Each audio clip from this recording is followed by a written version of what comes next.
Hello. ഇന്ന് നമ്മളെ വീടിൻ്റെ അടുത്തുള്ള അമ്പലത്തിൽ നിറപ്പുത്തരിയായിരുന്നേ. അപ്പം ഞാൻ രാവിലെ പോയി നമുക്കുള്ള നെൽക്കതിരിങ്ങ് വാങ്ങിക്കൊണ്ട് വന്നു.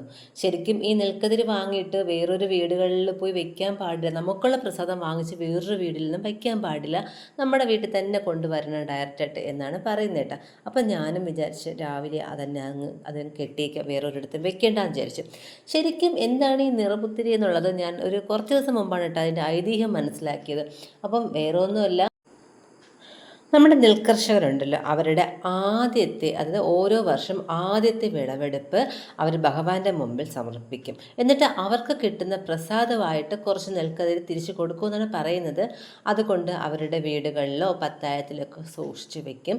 അങ്ങനെ നമ്മൾ പത്തായത്തിൽ ഇങ്ങനെ നിറപുത്തിരി കൊണ്ട് വയ്ക്കുവാണെങ്കിൽ അവരുടെ പത്തായം ഫുൾ നെല്ല് കൊണ്ട് നിറഞ്ഞിരിക്കുമെന്നാണ് പറയുന്നത്. പിന്നെ വീടുകളിൽ ഐശ്വര്യം വരും എന്നൊക്കെ ആണ് ഞാൻ മനസ്സിലാക്കിയത്. അപ്പോൾ എന്തായാലും എൻ്റെ നെൽക്കതിര് ഞാൻ ഇവിടെ കൊണ്ട് കെട്ടിയിട്ടുണ്ട്. അപ്പോൾ കഴിഞ്ഞ വർഷം കെട്ടിയിട്ടുണ്ട് നെൽക്കതിര് നിങ്ങളൊക്കെ കണ്ടില്ലേ. അപ്പോൾ അതിൻ്റെ ബാക്കി ഭാഗം ഒക്കെ എന്ത് ചെയ്യുമെന്ന് അറിയില്ല കേട്ടോ എനിക്ക്. അപ്പം ഞാനും കൊണ്ടുപോയി എൻ്റെ വീട്ടിൽ കെട്ടിയിട്ടിരിക്കുകയാണ്. അപ്പോൾ എല്ലാവരും നെൽക്കതിരൊക്കെ വാങ്ങിയിട്ടുണ്ടാവും അല്ലേ. അപ്പം എൻ്റെ നെൽക്കതിര് ഇവിടെ കിടന്ന് ഇങ്ങനെ കാറ്റത്താടുകയാണ്.